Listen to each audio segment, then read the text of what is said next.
야고보서 공동 서신 혹은 일반 서신이라 부르는 책 중에 이 첫 번째 서신인데요. 초기 기독교 역사를 보면 야고보서는 그렇게 중요한 위치에 있지 못했습니다. 왜냐? 바울 서신의 그늘에 가려져 있었기 때문입니다. 야고보서는 초대교회 시절부터 많은 오해를 받아왔고 가치를 인정받지 못했습니다. 야고보서에 제기된 문제점 두 가지로 이야기할 수가 있는데, 첫째는 이 사도적 권위에 대한 문제 제기 때문에 이 야고보서를 이 성경의 정경이라 그러죠. 캐논이라 그러는데, 이 성경 신약 27권 안에 넣을 거냐 말 거냐, 이게 이제 문제 제기가 됐고, 두 번째는 종교개혁 당시 이신칭의 신학과 야고보서의 내용이 부딪혔기 때문입니다. 종교계에 앞장섰던 마틴 루터는 이신칭이라는 이 신학적 안경을 가지고 야고보서를 보았기 때문에 요한복음, 바울의 로마서, 에베소서와 비교해 볼 때 야고보서는 지푸라기 같은 책이다, 이렇게 평가를 했습니다. 왜냐하면 야고보서 안에는 뭐가 없느냐? 그리스도의 십자가 죽음이 없고 부활에 대한 내용이 없습니다. 그래서 이 복음적 내용이 없기 때문에 마틴 루터는 이 야고보서를 지푸라기 서신서라, 이렇게 평가절하했던 것이죠. 루터의 부정적 평가 때문에 야고보서는 어려움을 겪게 되는데, 바울 신학의 틀 안에서 야고보서를 해석하려 했기 때문에 그렇습니다. 자, 이것은 바울 서신과 야고보서가 가지고 있는 배경과 상황의 차이를 이해하지 못하는 데서 생겨난 오해라고 말할 수 있습니다. 바울 서신은 죄인이 어떻게 하나님 앞에 의롭다함을 얻을 수 있느냐, 칭의 문제를 제기하면서 오직 믿음으로 의롭다함을 얻는 이 신칭의가 바울 신학, 특별히 로마서의 주제입니다. 대표적인 복음의 말씀이 로마서 3장 28절이 이 신칭에 대한 말씀인데, 함께 읽겠습니다. 시작. 그러므로 사람이 의롭다 하심을 얻는 것은 율법 행위에 있지 않고 믿음으로 되는 줄 우리가 인정하노라. 아멘. 그러면 야고보서는 어떤 내용을 다루고 있느냐? 왜 바울의 로마서와 부딪혔느냐? 의롭다함을 얻은 사람이 어떻게 행해야 되느냐? 믿음과 행위의 관계를 강조하는 책이 야고보서입니다. 야고보서의 대표적인 말씀, 야고보서 2장 17절, 너무 유명한 말씀이죠. 이와 같이 행함이 없는 믿음은 그 자체가 죽은 믿음이라고 야고보서는 선언하고 있습니다. 바울 서신과 야고보서는 다른 책입니다. 뭐가 달라요? 강조하는 바가 다른 책입니다. 바울 서신은 믿음으로 의롭다함을 얻는 이신칭의 신학을 강조하는 책이라면, 야고보서는 의롭다함을 얻은 사람이 무엇을 행해야 되느냐, 믿음과 행위의 관계를 강조하는 책입니다. 야고보서의 저자, 예수님의 동생 야고보로 알려져 있는데요, 사도행전 15장에 보면 이방인들에게 모세의 법대로 할 일을 행해야 되느냐 마느냐, 이 문제 가지고 예루살렘 총회가 열렸을 때 처음으로 의장 역할을 맡았던 사람이 예수님 동생 야고보였고, 야고보서의 저자로 알려져 있습니다. 당시 야고보서를 기록할 때 상황을 보면 초기 그리스도인들은 세 가지 측면에서 어려움을 당했습니다. 첫째는 종교적으로 유대인들에게 박해를 받고 있었고, 두 번째 정치적으로는 로마의 압제 속에서 힘든 시간을 보냈고, 세 번째는 경제적으로 굉장히 어려웠습니다. 이런 상황 속에서 야고보 사도는 그리스도인들을 향해서 시험을 참는 자가 복이 있다고 야고보서 1장 12절에서 권면하고 있습니다. 함께 읽어볼까요? 시험을 참는 자는 복이 있나니 이는 시련을 견디어낸 자가 주께서 자기를 사랑하는 자들에게 약속하신 생명의 면류관을 얻을 것이기 때문이라. 아멘. 세상에서는 우리가 시험을 당하고 어려움 당하지만, 믿음의 성도는 이 기도를 통해서 고난을 이겨내야 되고, 즐거운 순간이 오면 찬송을 통해서 하나님께 영광 드려야 됨을 오늘 13절에서 말씀을 제시합니다. 너희 중에 고난당하는 자가 있느냐? 그는 기도할 것이요, 즐거운 자가 있느냐? 그는 찬송할지니라 말씀하고 있습니다. 특별히 교회라고 하는 이 소중한 신앙 공동체 안에서 병든 자들, 연약한 자들이 생겼을 때 어떻게 해야 되느냐? 장로들을 청하여 주의 이름으로 그들을 위해 기도해 줘야 됨을 14절에서 강조하고 있습니다. 너희 중에 병든 자가 있느냐? 그는 교회의 장로들을 청할 것이요, 그들은 주의 이름으로 기름을 바르며 그를 위하여 기도할지니라. 자, 왜냐? 믿음의 기도는 병든 자를 구원하는 능력이 있으며, 의인의 간구는 역사하는 힘이 크기 때문임을 야고보 사도는 15절 16절에서 우리에게 증거하고 있습니다. 중요한 말씀입니다. 함께 읽겠습니다. 믿음의 기도는 병든 자를 구원하리니 주께서 그를 일으키시리라. 혹시 죄를 범하였을지라도 사하심을 받으리라. 너희 죄를 서로 고백하며 병이 낫기를 위하여 서로 기도하라. 의인의 간구는 역사하는 힘이 큼이니라. 아멘. 자, 이를 위해 야고보는 엘리야를 예로 제시하면서, 엘리야는 우리와 똑같은 사람인데 그가 기도한즉 땅에 비가 멈추고 그가 다시 기도한즉 땅에 비가 내렸던 이 놀라운 시대적 역사의 사건을 17절 18절에서 우리에게 제시하며 기도의 힘이 얼마나 대단한지를 우리에게 마지막 말씀으로 제시하고 있습니다. 엘리야는 우리와 성정이 같은 사람이로되 그가 비가 오지 않기를 간절히 기도한즉 3년 6개월 동안 땅에 비가 오지 아니하고 다시 기도하니 하늘이 비를 주고 땅이 열매를 맺었느니라. 아멘. 엘리야는 기도하는 사람이었습니다. 엘리야는 하나님 앞에 무릎 꿇는 사람이었습니다. 엘리야가 기도한즉 비가 오지 아니하고 엘리야가 다시 기도한즉 하늘이 비를 내렸다는 것은 하나님이 엘리야의 기도를 통해 역사하셨다는 증거입니다. 하나님은 지금도 기도하는 사람을 통해 일하고 계신다는 것이 야고보 사도가 전하는 중요한 메시지입니다. 고난당하였을 때 성도로 부름받은 우리는 어떻게 해야 될까요? 이 교회라는 공동체 안에 정말 기도가 필요한 연약한 분들이 생길 때 우리는 어떻게 해야 될까요? 저는 이 말씀을 정말 기도하며 준비했습니다. 우리의 간구라는 제목까지 말씀 나눌 때 이 말씀에 의지하여 우리 함께 믿음의 기도를 올려드릴 때 병든 자가 구원받는 놀라운 치유의 기적이 일어날 수 있기를 주님의 이름으로 축원합니다. 첫째 우리 말씀 함께 읽겠습니다. 시작. 성도는 어느 때든지 하나님께 반응하며 살아야 한다는 사실입니다. 13절 말씀을 보세요. 중요한 두 단어가 등장해요.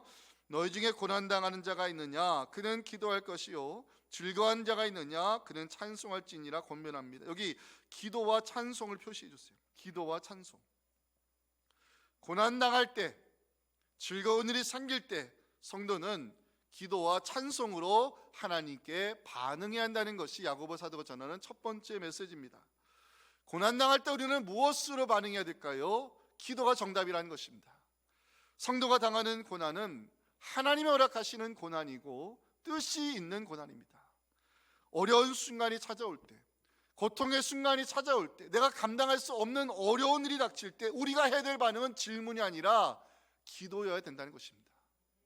13절 다시 보십니다. 너희 중에 고난당하는 자가 있느냐 그는 기도할 것이 말씀하고 있는데 고난과 기도가 연결되어 있음을 성경은 우리에게 알려주고 있습니다. 하나님께서 고난을 허락하심은 기도의 자리로 나오라는 영적인 시그널입니다. 고통 속에는 기도를 회복하라는 하나님의 뜻이 담겨 있고 어려움 속에는 기도의 자리로 나오라는 하나님의 부르심이 있는 것입니다. 하나님 말씀합니다. 환난 날에 나를 부르라고. 환난 날에 나를 부르라.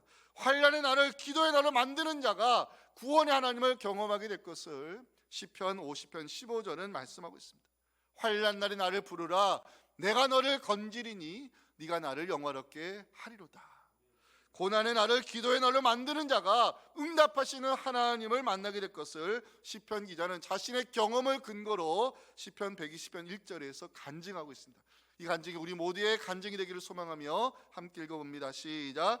내가 환난 중에 여호와께 부르짖었더니 내게 응답하셨도다. 아멘. 사랑하는 성도 여러분, 고난 속에 있으십니까? 기도로 반응하시기 바랍니다. 환난의 날을 기도의 날로 만드는 자가 구원하시는 하나님, 건지시는 하나님을 만나게 될 것을 믿으시면서 우리의 기도 가운데 역사하시는 하나님을 증거하시기를 주님의 이름으로 축원합니다. 자, 즐거운 일이 있을 때 우리는 무엇으로 반응해야 되느냐? 찬송으로 반응할 것을 야고보 사도는 여기서 권면하는데, 여기 나오는 찬송은 감사의 마음을 담아 드리는 고백이라 말할 수 있어요. 감사의 마음을 담아 드리는 고백. 살다 보면 하나님 주시는 즐거움이 있어요. 살다 보면 하나님 주시는 기쁨이 있어요. 즐거운 일이 생길 때, 기쁜 일이 찾아올 때 우리가 하나님께 드릴 수 있는 최고의 반응은 감사의 찬송을 올려드리는 것입니다. 감사의 찬송을 올려드리는 자가 하나님의 이름을 영어롭게 한다는 것을 시편 50편 23절을 말씀하고 있어요. 같이 한번 읽어봅니다. 감사로 제사를 드리는 자가 나를 영화롭게 하나니 그의 행위를 옳게 여기는 자에게 내가 하나님의 구원을 보이리라. 아멘. 즐거운 일이 생길 때, 기쁜 일이 생길 때 왜 우리는 하나님께 감사의 찬송으로 반응해야 될까요? 하나님이 주셨기 때문입니다. 성도가 누리는 즐거움은 하나님 주신 즐거움입니다. 성도가 누리는 기쁨은 하나님이 주신 기쁨입니다. 우리의 수고와 노력의 결과가 아니라는 것입니다. 하나님이 은혜로 주신 즐거움, 하나님이 주신 기쁨이기 때문에 우리는 찬송으로 반응하는 것이 마땅하다는 것입니다. 하나님 주신 즐거움과 기쁨을 감사의 찬송으로 올려드리는 여러분들에게 우리 하나님 그 찬송을 기쁘게 받으시고 더 큰 즐거움, 더 귀한 기쁨 내려주시기를 간절히 소망합니다. 13절 말씀을 제가 묵상하면서 중요한 깨달음을 얻게 됐어요. 성도는 어떤 상황에서든 하나님께 반응하며 살아야 한다는 것입니다. 고난당할 때 그때가 엎드림으로 반응할 때입니다. 환난당할 때 그때가 하나님을 찾아야 될 때입니다. 내가 감당할 수 없는 일이 생길 때 그때가 하나님 앞에 무릎으로 반응해야 될 때임을 잊지 마시기 바랍니다. 저는 제가 좋아하는 찬양 중에 어제 새벽에도 불렀지만 주가 일하시네 찬양을 참 좋아합니다. 날이 저물어 갈 때, 빈들에서 걸을 때, 그때가 하나님의 때, 내 힘으로 안 될 때, 빈손으로 걸을 때 내가 고백해 여호와 이래 주가 일하시네, 주가 일하시네, 주께 아끼지 않는 자에게 주가 일하시네, 주가 일하시네, 신뢰하며 걷는 자에게. 고난당할 때 그때가 바로 기도로 반응할 때입니다. 즐거운 일이 생길 때 그때가 바로 기쁨의 찬송을 올려드릴 때입니다. 성도는 어떤 때이든 어느 상황에서든 하나님께 반응하며 살아있는 것을 꼭 기억하시고 고난 가운데 건지시는 하나님, 우리에게 더 귀한 감사의 찬송을 부르게 하시는 그 하나님을 삶에서 만나실 수 있기를 주님의 이름으로 축원합니다. 자, 두 번째 메시지가 오늘 설교에서 가장 중요해요. 같이 한번 읽어봅니다. 시작. 공동체는 연약한 자들을 위하여 함께 기도해야 할 책임이 있다는 사실입니다. 교회 공동체에 연약한 자들이 생길 때, 병든 자들이 생길 때 우리는 무엇을 해야 될까요? 우리 14절 말씀이 중요한데 14절 말씀 함께 읽어봅니다. 시작. 너희 중에 병든 자가 있느냐? 그는 교회의 장로들을 청할 것이요 그들은 주의 이름으로 기름을 바르며 그를 위하여 기도할지니라. 아멘. 교회 연약한 자들이 있을 때 첫 번째 직분자들을 청하라고 야고보 사도는 권면하는데요. 야고보 사도는 왜 교회 장로들을 청하라 권면할까? 여기 나오는 장로란 단어는 헬라어로 이 나이가 많은 연장자 이런 뜻입니다.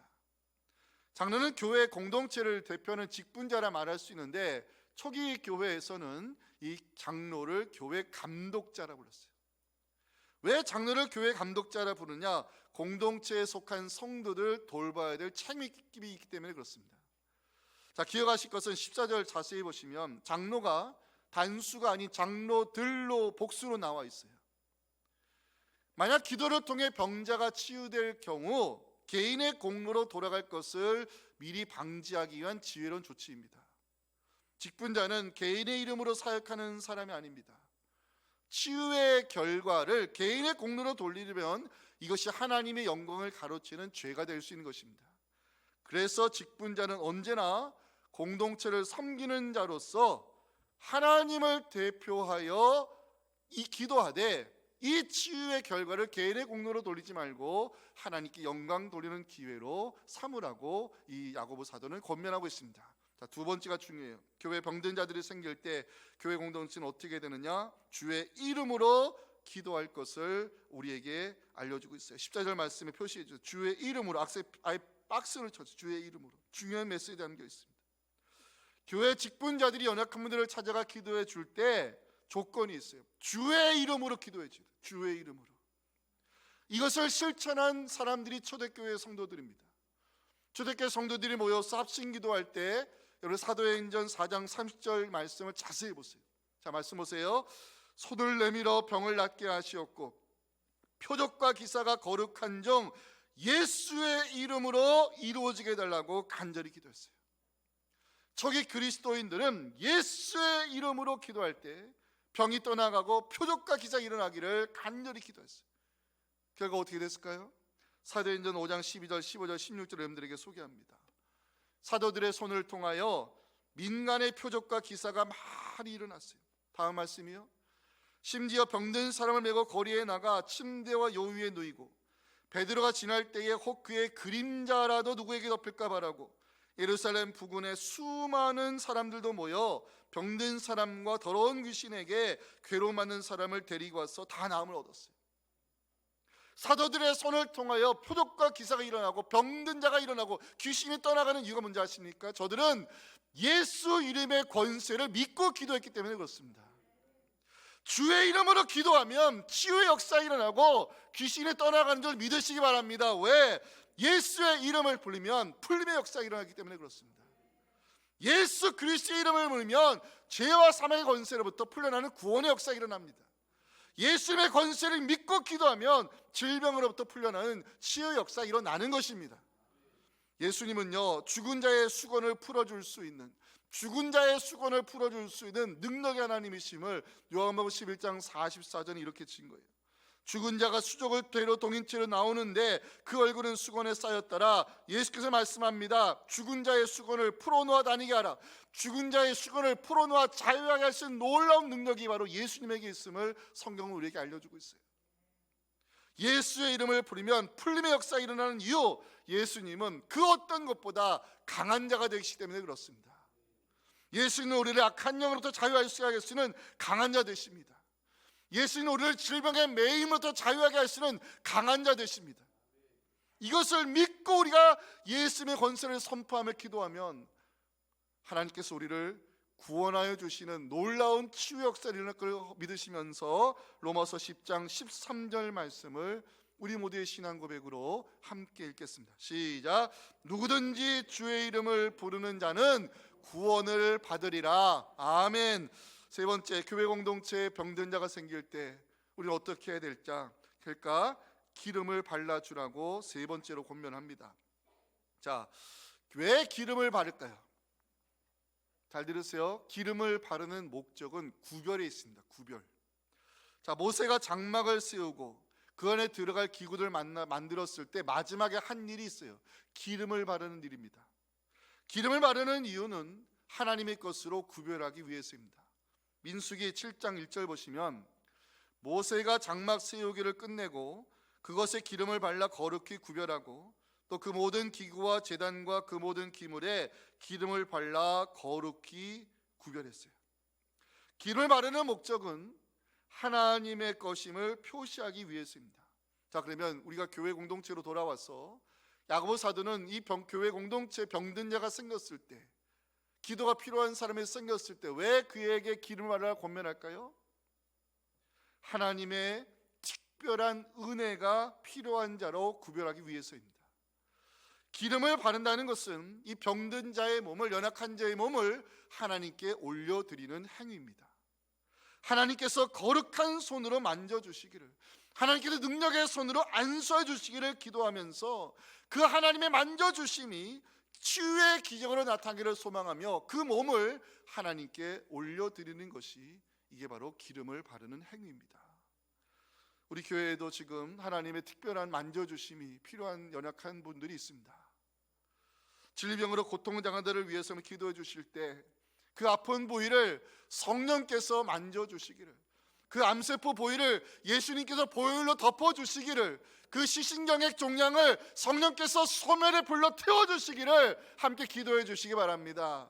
우리가 예수 이름의 권세를 믿고 그 연약한 자를 주님에 올려드리면 하나님께서 역사해 주셔서 그 병든 자를 일으키시고 암세포를 제거하시고 종양을 소멸시켜 주시고 부러진 뼈를 붓게 할 줄로 믿습니다. 마지막 네 번째, 교회 공동체에 기도가 필요한 분들 우리가 어떻게 해야 되느냐? 그를 위하여 기도하라고 말씀하고 있는데 여기에 필요한 것이 지체의식입니다. 고린도전서 12장 26절 말씀 다 알고 계시죠? 함께 읽어봅니다. 시작. 만일 한 지체가 고통을 받으면 모든 지체가 함께 고통을 받고 한 지체가 영광을 얻으면 모든 지체가 함께 즐거워하느니라. 아멘. 교회라고 하는 것은요, 부름받은 지체들이 모여 주의 몸된 교회를 이루어가는 공동체입니다. 지체의식을 가진 성도는 함께 아파하는 컴패션의 마인드가 필요해요. 함께 아파하는 마음으로 기도하면 하나님은 공동체 가운데 역사하셔서 함께 기뻐하고 함께 즐거워할 수 있는 날을 허락해 주신다는 것입니다. 교회는 믿음의 성도들이 모인 공동체입니다. 공동체는 우리의 기도가 필요한 연약한 분들이 있습니다. 우리 교회 직분자분들, 그들을 위해서 기도해 줘야 될 책임이 있습니다. 함께 모여 기도하실 때 예수 이름의 권세를 선포하고 기도하시기 바랍니다. 강한 자 되시는 주님께서 질병으로부터 풀어주시는 풀림의 역사 일어날 줄 저는 믿습니다. 하나님의 도우심이 필요한 분들을 기도 가운데에 올려드리시기 바랍니다. 여러분, 중보기도가 뭔지 아십니까? 다른 거 아닙니다. 기도가 필요한 분들을 하나님께 올려드리는 행위, 이게 중보기도입니다. 하나님께서 그 연약한 몸을 만져주시기를, 하나님께서 그 아픈 분을 만져주시기를 바라며 중보기도자들의 손이 그 연약한 분들을 하나님께 올려드릴 때 하나님의 만져주심으로, 예수님의 덮어주심으로, 성령의 태워주심으로 모든 질병이 떠나가고 하나님이 하셨음을 간증할 수 있는 우리 교회가 될 수 있기를 주님의 이름으로 축원합니다. 마지막 메시지 함께 읽겠습니다. 시작. 의인의 간구는 역사하는 힘이 크다는 사실입니다. 자, 어떻게 해야 교회 공동체에 하나님의 기적과 치유의 역사가 일어날 수 있을까? 야고보 사도는 15절에서 답을 제시합니다. 15절 말씀 보세요. 표시해 주세요. 믿음의 기도는 병든 자를 구원하리니. 이게 답이에요. 여기 중요한 단어가 믿음이란 단어이고 구원이란 단어입니다. 하나님 나라 역사는 구원으로 되는 역사입니다. 믿음으로 되는 역사입니다. 하나님이 보고자 하는 것은 믿음이지 사람의 열심이나 의지가 아닙니다. 하나님께서 우리의 기도에 응답하시는 이유, 믿음 때문입니다. 믿음의 기도는 병든 자를 구원한다는 말씀은 하나님은 믿음으로 기도하는 사람을 통해 지금도 구원의 역사를 만들어간다는 것이 성경 우리에게 약속하는 진리입니다. 사랑하는 성도 여러분, 하나님이 하실 것을 믿고 기도하시기 바랍니다. 믿음으로 기도하면 병든 자를 구원하는 치유의 역사가 일어날 것입니다. 믿음으로 기도하면 하나님께서 하신 놀라운 역사를 우리도 경험하게 될 것입니다. 자, 믿음으로 기도하면 왜 하나님의 역사가 일어날까요? 16절 말씀 때문입니다. 함께 읽어봅니다. 시작. 그러므로 너희 죄를 서로 고백하며 병이 낫기를 위하여 서로 기도하라. 의인의 간구는 역사하는 힘이 큼이니라. 아멘. 믿음의 기도가 병든 자를 구원하는 이유, 믿음의 기도가 하나님의 역사를 불러오는 이유는 의인의 간구를 하나님이 들어주시기 때문입니다. 여러분들 잠언서 15장 29절 말씀을 주보에 표시하시고 여러분 꼭 기억해 주세요. 여호와는 의인의 기도를 들으신다고 성경은 우리에게 말씀하고 있어요. 의인의 기도를 들으시고 하나님이 역사했던 그 놀라운 예를 야고보 사도는 엘리야의 기도로 제시합니다. 자, 17절 18절 보세요. 엘리야는 우리와 성정이 같은 사람이로되 그가 비가 오지 않기를 간절히 기도한즉 3년 6개월 동안 땅에 비가 오지 아니하고 다시 기도하니 하늘이 비를 주고 땅이 열매를 맺었다고 기록합니다. 자, 이것이 의인의 기도를 통해 역사하신 하나의 사건인데, 성경에 보면 의인의 기도를 통해 하나님 역사하신 또 하나의 사건이 있어요. 이스라엘 백성들이 디비라에서 또다시 악한 말로 원망하자 하나님이 진노의 불을 내리셨어요. 공동체를 살려야 될 중요한 순간에 모세가 제일 먼저 한 것은 하나님께 기도하는 일이었습니다. 자, 어떤 결과가 나타났을까? 민수기 11장 1절과 2절 말씀 중요한데 함께 읽겠습니다. 시작. 여호와께서 들으시기에 백성이 악한 말로 원망하매 여호와께서 들으시고 진노하사 여호와의 불을 그들 중에 붙여서 진원 끝을 사르게 하심에 백성이 모세에게 부르짖음으로 모세가 여호와께 기도하니 불이 꺼졌더라. 아멘. 궁금했습니다. 하나님께서 엘리야의 기도를 들으시고 3년 6개월 동안 비가 오지 않은 그 땅에 다시 비를 내려주신 이유, 하나님 모세의 기도를 들으시고 심판의 불을 끄신 이유 뭘까? 답은 단순합니다. 하나님은 기도하는 사람을 통해 일하시기 때문입니다. 여러분 16절에 역사라는 단어가 나오죠. 16절 마지막에 역사라는 단어가 나오죠. 이게 헬라어로 일하다는 단어입니다. 하나님은 누구를 통해 일하시느냐? 하나님의 하심을 믿고 하나님이 하실 것을 믿고 기도하는 의인의 간구를 통해 하나님은 지금도 일하고 계심을 성경은 우리에게 약속하고 있는 것입니다. 자, 질문하겠습니다. 저랑 봐주세요. 우리에게도 기적이 일어날 수 있을까요? 우리에게도 치유의 역사가 일어날 수 있을까요? 위로가 되는 말씀을 제시합니다. 17절입니다. 엘리야는 우리와 성정이 같은 사람이라고 기록하고 있는데 성령이 같다는 건 우리가 똑같은 사람이라는 것입니다. 엘리야와 모세 우리와 같은 사람입니다.